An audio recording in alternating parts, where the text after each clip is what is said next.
만약에 내가 이제 스토킹을 당했다, 이런 피해를 입고 있다, 이런 피해가 있을 때 어떻게 해야 될지 참 난감하죠. 그럴 때 이제 저희가 그 방법에 대해서 알려드리도록 하겠습니다.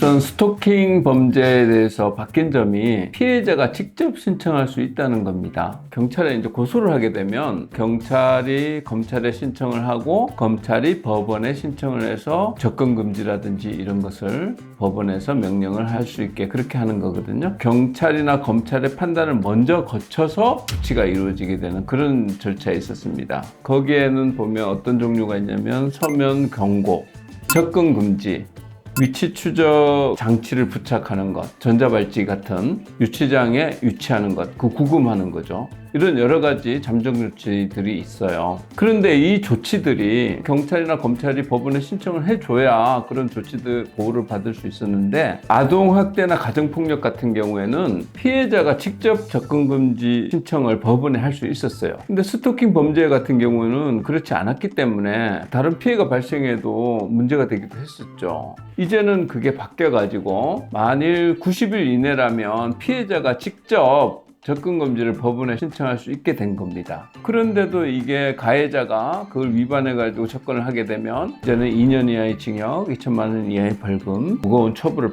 받게 되는 겁니다. 스토킹으로 이렇게 고소했다고 해가지고 바로 접근금지 명령이 내려지는 건 아니에요. 굉장히 나는 위험하다, 그러니까 접근금지 조치 이런 거 해달라고 신청을 해도 바로 그렇게 조치가 내려지지 않는 경우가 있을 수 있어요. 가장 중요한 포인트는 주관적인 요소에 더해서 입증할 수 있는 자료가 되게 중요합니다. 이런 것들을 적극적으로 수집해가지고 설명을 해야 경찰이나 검찰이 법원에 신청하고 법원에서도 그런 것을 보고 판단을 해가지고 접근금지 명령을 내리기 때문입니다. 보통 접근금지 명령이 신청되지 않았다면서 도와달라고 저희한테 오신 분들이 많은데, 이런 경우에 대부분은 위험한 상황이라는 것을 입증할 만한 객관적 증거가 부족해가지고 그랬던 경우가 많습니다. 어떤 증거들을 수집해야 될지, 어떻게 법원이나 검찰을 갖다가 설득하는지, 이런 것들에 대해서는 아무래도 법률 전문가인 변호사가 훨씬 더 그런 것들을 잘 알고 있기 때문입니다.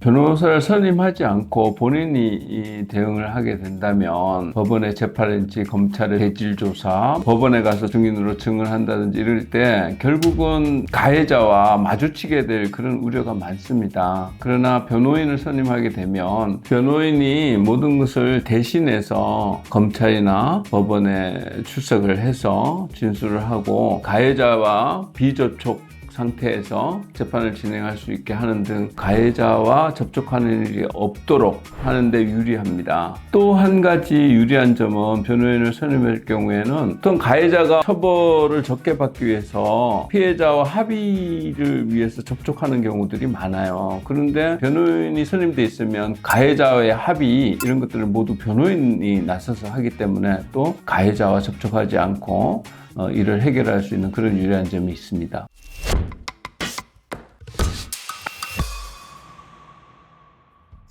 스토킹 관련 범죄들이 요즘에 상당히 많고요. 저희가 뭐 가해자 입장에서도 사건을 다뤄봤고 또 피해자 입장에서도 많이 다뤄봤습니다. 법률 전문가의 도움을 받게 된다면 훨씬 더 편안하고 자연스럽게 이 사건들이 해결될 수 있는 그런 장점이 있으므로 저희 법무부의 선율로를 찾아와서 도움을 구하시면 좋을 걸로 생각됩니다. 지금까지 정규영 변호사였습니다. 감사합니다.